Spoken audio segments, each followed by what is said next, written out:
Namaste, and welcome to our continuing series, The Life Divine, with our beloved Ranga.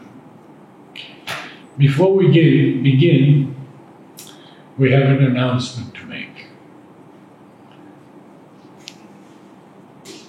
On Darshan Day, February 29th, I met a gentleman whose name was Sambuddha Banerjee. And he asked me if I could come to his hotel, which was actually very near my house, because he had a gift for Ranganathan, quote, who opened the life divine for me. So I went with him, and he gave me this book for you. The Lost Footsteps. Wonderful. There you are. Thank you. Wonderful. So we begin with the line, we shall understand better if we go back at once to the original principle of things. Yeah. So, before we start the para, I'll give you the gist of what he said earlier, in the earlier para, so that we get the continuity. On matter. Yes. What he said in the earlier para, okay? Is matter as we perceive it with our five senses a reality? That's the question. That's what he's discussing in that para. Very often you have to give a question to yourself to know what he is going to discuss. If you don't put that question, you will miss what he is saying. He is answering without the question. So if we put the question to ourselves, it becomes very clear what he is talking about. So often I supply the question so that we know what he is talking about. Is matter as we perceive it with our five senses a reality?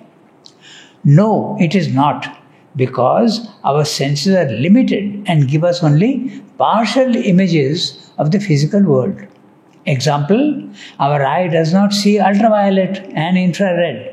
Our ear does not hear high decibel sounds nor low decibel sounds which bats and dogs can hear. Also, in comparison with higher states of consciousness, the material world appears as mere images, shadows. So, science says that matter is nothing but energy. It is quite right, but this is a partial truth. When spiritual experience reveals matter to be pure subtle substance, which is conscious of itself at its origin, then we have a greater truth. Now the question crops up, why should spirit take form of matter and not rest content with pure energy or settle itself into states of velleities or joys? We are told by certain philosophies that matter is the creation of sense. Senses send data to the manas, the physical mind, which interprets the data into visual, auditory, olfactory, gustatory and tactile experiences. If senses do not exist, the world does not exist for the individual. But that is not acceptable because the universe existed before man or animal.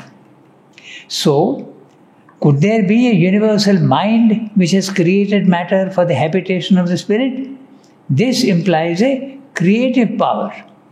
But why should spirit create matter at all in the first place? He is ending with this question. Why should spirit at all create matter? That's what he's going to discuss now. So, we shall understand better if we go back at once to the original principle of things. Existence is in its activity a conscious force which presents the workings of its force to its consciousness as forms of its own being. Since force is only the action of one sole existing conscious being, its results can be nothing else but forms of that conscious being. Substance or matter, then, is only a form of spirit.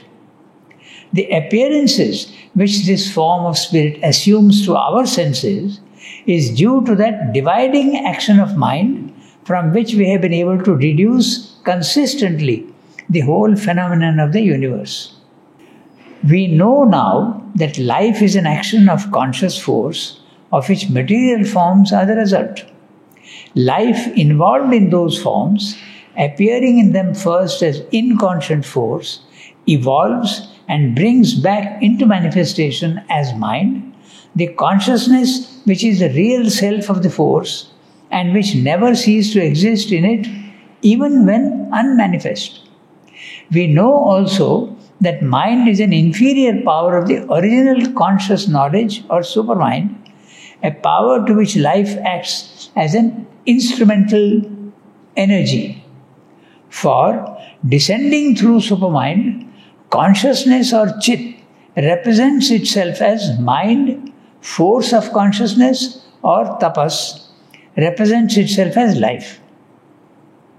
Mind, by its separation from its own higher reality in supermind, gives life the appearance of division, and by its farther involution in its own life force, becomes subconscious in life and thus gives the outward appearance of an inconscient force to its material workings. Therefore, the inconscience, the inertia, the atomic disaggregation of matter must have their source in this all-dividing and self-involving action of mind by which our universe came into being. As mind is only a final action of supermind in the descent towards creation, and life an action of conscious force working in the conditions of the ignorance created by this descent of mind, so matter as we know it is only the final form taken by conscious being as a result of that working. Matter is substance of the one conscious being phenomenally divided within itself by the action of a universal mind, a division which the individual mind repeats and dwells in, but which does not abrogate or at all diminish the unity of spirit or the unity of energy or the real unity of matter. Pretty complex. Okay. So, we go back to the beginning and do it sentence by sentence. Right. So, as we said, he is discussing why at all does spirit create matter. That's a basic question he is going to deal with. Okay, so we shall understand better if we go back at once to the original principle of things. So, the original principle of things, Satchidananda.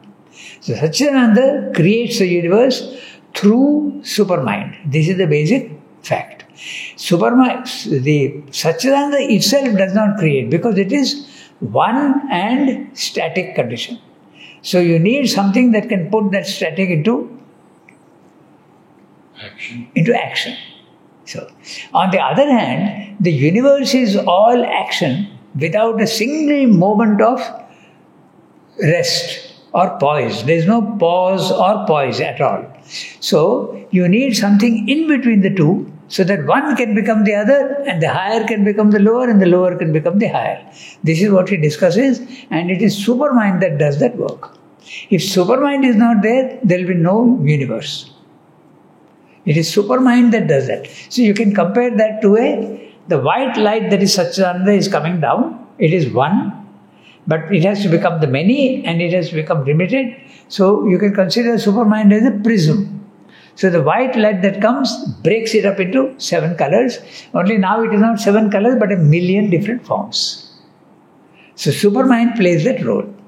It takes the formless, gives it form. It takes the infinite and gives it finite forms. Itself, it is formless, Satchidananda is formless, it gives it form. It is one, it becomes a many. This is the work of supermind. So supermind is not the highest plane of consciousness, it is the intermediate plane linking spirit and matter. This is what has to be firmly understood. So now if that is there, now he is saying supermind becomes mind. Ananda becomes the psychic being. Chit Shakti, that is consciousness force, becomes life or vital in individual. And Sat, that is substance, the subtlest of substance. He is using the word conscious being. Being in the sense of substance. Okay? Conscious being. He uses often the word existence. So that Sat is becoming gross matter here. This is the correspondence between the higher and the lower. Now we read what he is saying. You should be able to understand now. We shall understand better if we go back at once to the original principle of things. Existence is in its activity a conscious force which presents the workings of its force to its consciousness as forms of its own being. Now, just imagine existence is this substance, subtle substance which is conscious of itself. Okay? This itself you have to imagine now strongly. It is a substance which is conscious of itself. It's like a rock which is conscious of itself and can mold itself into anything it wants. Now only replace the hard rock by the subtlest of matter. Then you have Satchidananda. Clear? So this, now I read that sentence again. Existence in its activity. Existence can be without activity, it can be static, as in the self. But when it wants to create the world, it has to be active. So existence in its activity is a conscious force. It is force as well as consciousness. Chit Shakti. It is consciousness, it is fully conscious of itself, but it also has the power to mold itself into anything it wants. And that is what it is doing. So what it does, it asks the force to create forms out of its own substance and presents it to consciousness for its own approval. This is the Purusha and Prakriti.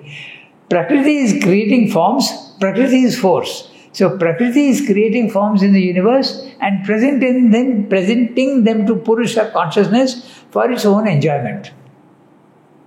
So this is what it is doing. And that is the reason why Prakriti is creating infinitely, without end, constantly all sorts of things. At the physical level, at the vital level, at the plant level, at the animal level, even human level. There are so many different races and each individual is different. So infinite forms being created only for the enjoyment of consciousness. In his Savitri, Book 1, Canto 4, The Secret Knowledge, he goes through all of this. Yeah. Okay? He and she. Yeah. He and she, that's right. Purusha, Prakriti. Purusha is consciousness, Prakriti is force. But it is always consciousness which is directing his own force to create forms for his own enjoyment. So, and there is a separation. At the highest level, Satchidananda is one.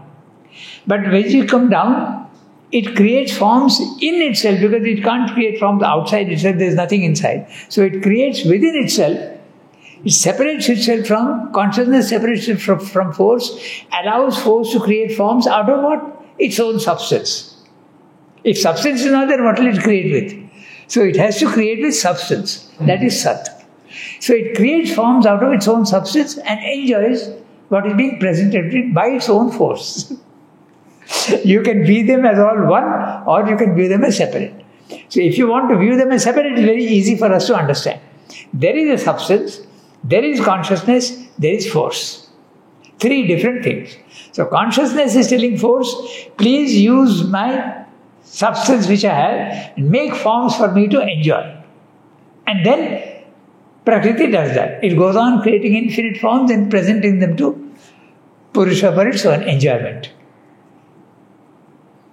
Okay? Does he not, in Savitri at least, put Purusha as the masculine and Prakriti as feminine? Yes. It is usually done that, but that's a human convention.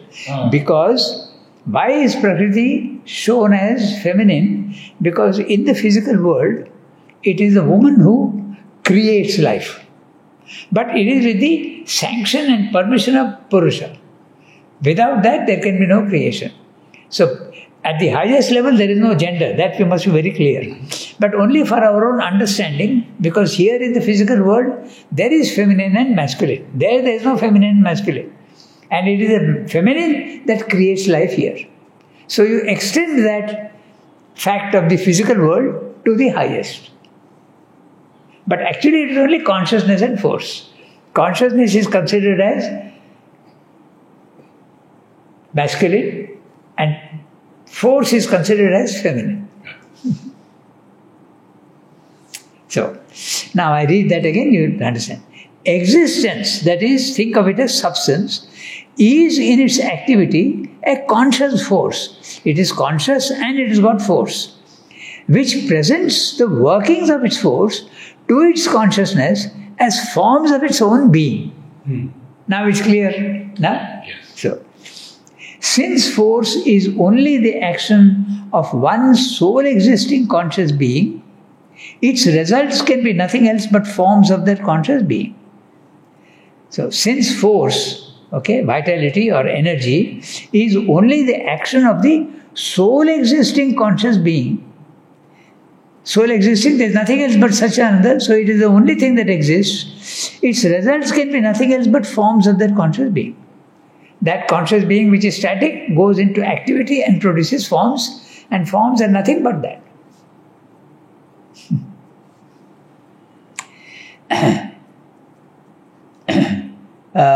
You could think of it in another way also. If you think of the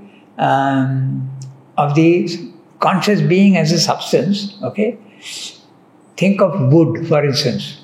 Out of wood, you can do so many things. So there is this conscious force which is telling its own force, please use this wood, this substance, and make me things which I can enjoy. So immediately the force starts making chairs, tables, cupboards, everything that you can make out of wood. And it is enjoyed. This will be more concrete, then you can understand what is being said. So, since force is only the action of the sole existing conscious being, its results can be nothing else but forms of that conscious being. Substance or matter, so note that, substance or matter then is only a form of spirit. That's right. So which we are going back right to the first chapter where he says spirit and substance and matter are the same. Matter is really Brahman, a form of Brahman. That's right in the first chapter, in the very first page. So he's going back to the origin. So when he says that we shall understand better if we go back to the original, he is not only going back to the original Satchidananda, but he is going back to his own life divine also. Then substance or matter then is only a form of spirit.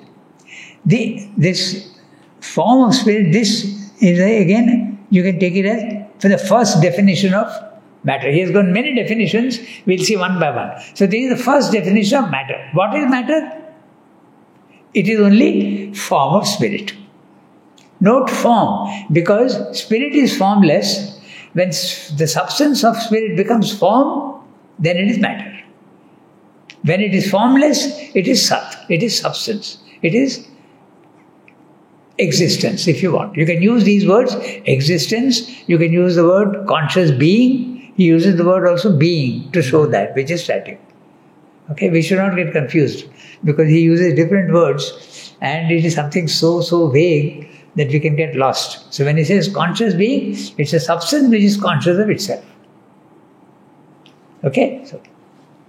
So the appearance which this form of spirit assumes to our senses is due to the dividing action of mind. Again, that mind, I told you about the prism. The prism is the one that is dividing and giving different forms. So mind is the prism that divides the one into the many. And that's why our senses, we are seeing only the many. But you said the supramental was the prism. Yeah. You have to be a little flexible. Because supermind and overmind, they are very, very close to each other. It's the overmind that really makes a division. It starts from there. Supermind has the potentiality of the division. It has got 3 states. The first state is oneness, the second state is the beginning of multiplicity, and the third state is the multiplicity is more prominent than the oneness. And in overmind, 1,000,000 forms are all made potentially real now. And that becomes in the physical world, they become realities. In the overmind, 1,000,000 potentialities. And they become in the physical world, they become the actuality, if you want. So, this divide, that's what he's saying, dividing action of mind, from which we have been able to deduce consistently the whole phenomenon of the universe. So, the universe and its multiplicity is because of created by the supermind and overmind. Yeah, I put an interesting note here. It is the supermind which is the essence, and overmind is practically oozing out the many, if you want. You can think of it in that way. They just come out automatically, and like a river which is flowing, and when it comes to near the sea, it becomes a delta. It separates itself and goes into many things. Very, very similar action. So, now, to deduce consistently the phenomenon of the universe, we know now that life is an action of conscious force. He is repeating what he said earlier, that our vitality, life, is nothing but Chit Shakti. Sat Chit Ananda is the divine triplicity, and that triplicity becomes in the universe body, mind, life. So, body is the matter, life is the Chit Shakti, and mind is the supermind. He is not talking here yet about the Ananda and the psychic being, that he will bring in later. Okay? So, we now know that life is an action of conscious force, of which material forms are the result. Life involved in those forms, appearing in them first as inconscient force, evolves and brings back into manifestation as mind the consciousness which is the real self of the force, and which never ceases to exist in it even when unmanifest. Consciousness and force are always together, and when consciousness is producing life, mind also is already involved in life, so it comes out. That's what he's saying. Okay?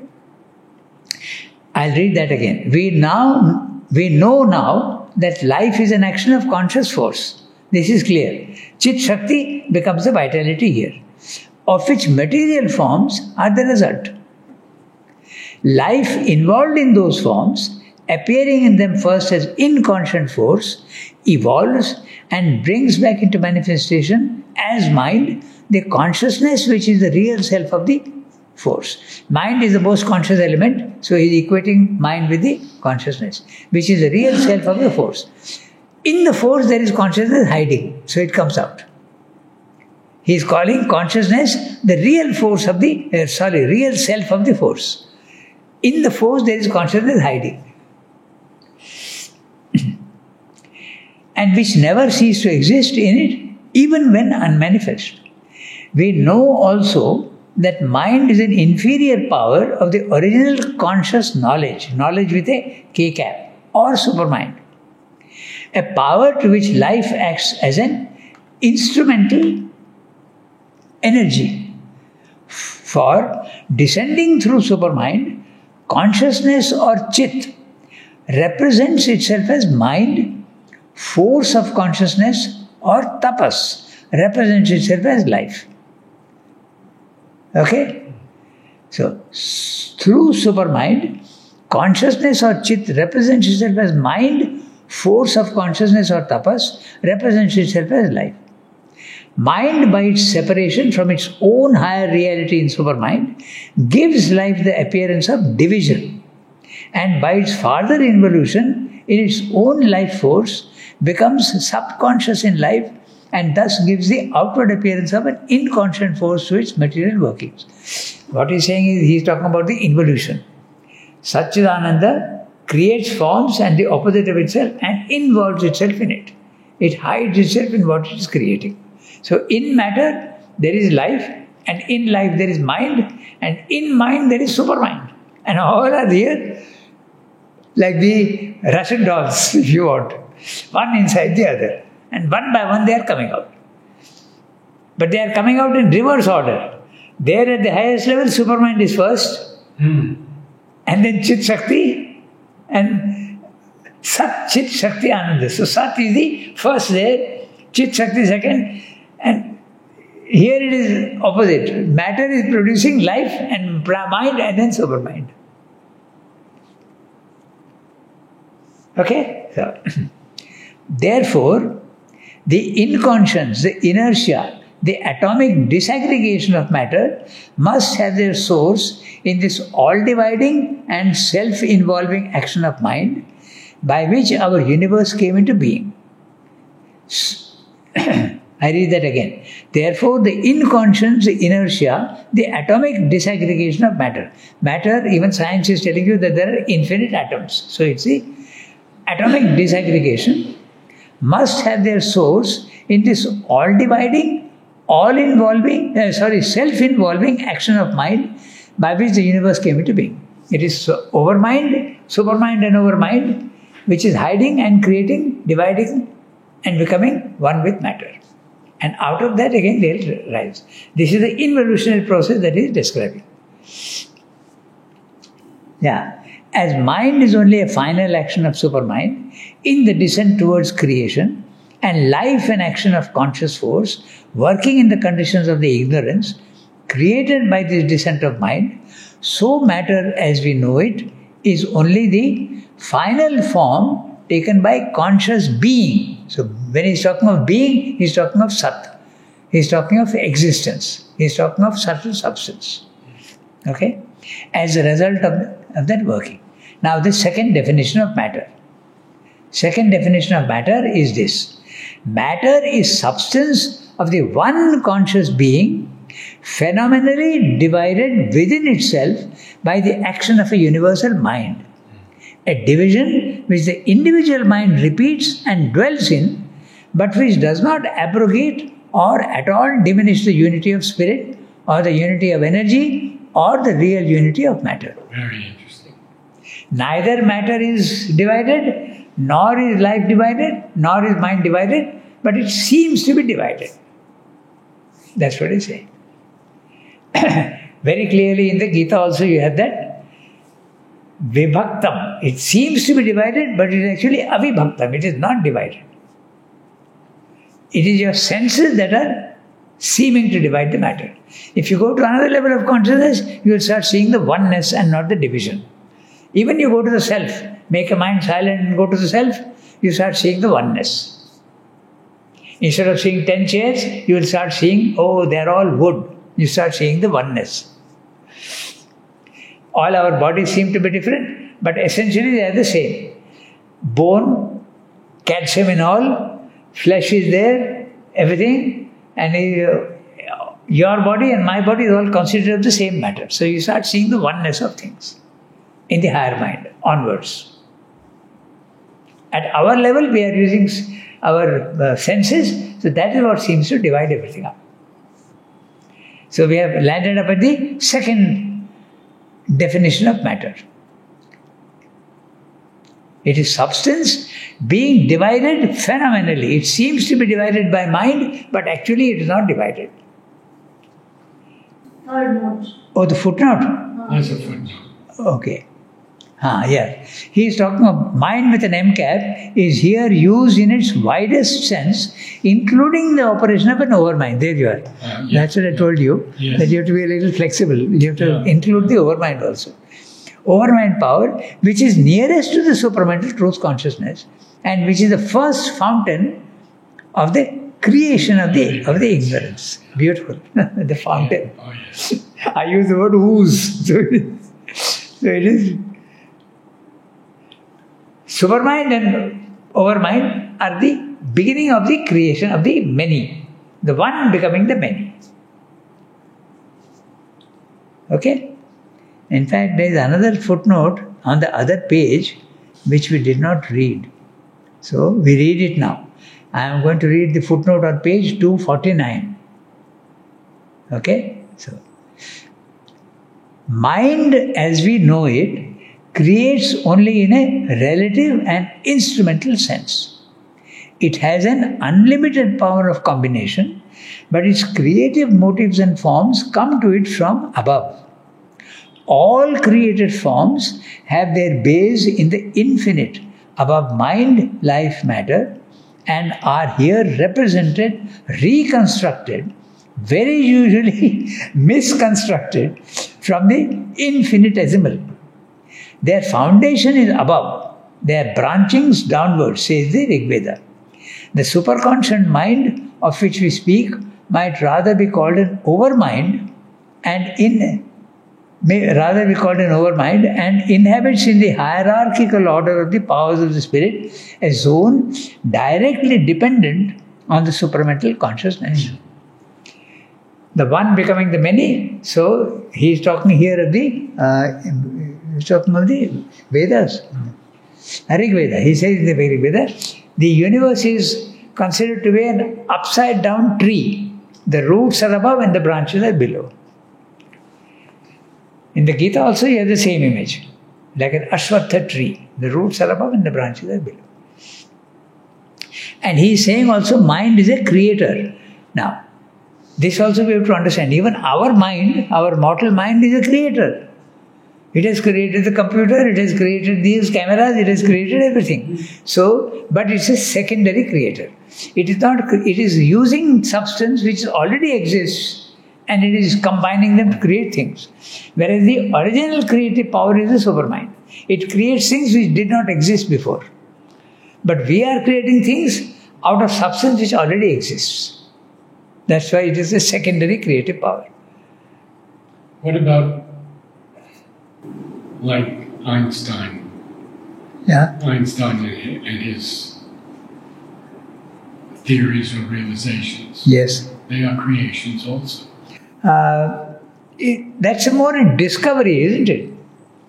Maybe so. It's a discovery. Yes, I think you're right. Yeah. There is a difference between invention and discovery. Mm-hmm. Discovery is that which already exists, and invention you are creating something which did not exist.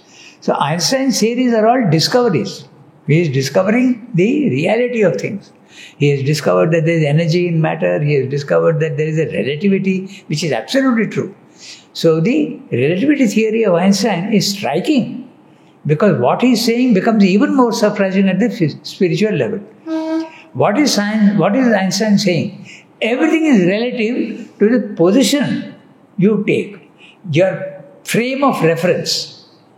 We have discussed this once again, but I will repeat, okay? So, take the example of I'll give you two examples. One is, I take a thin rod and I place it at the eye level, like this, horizontally.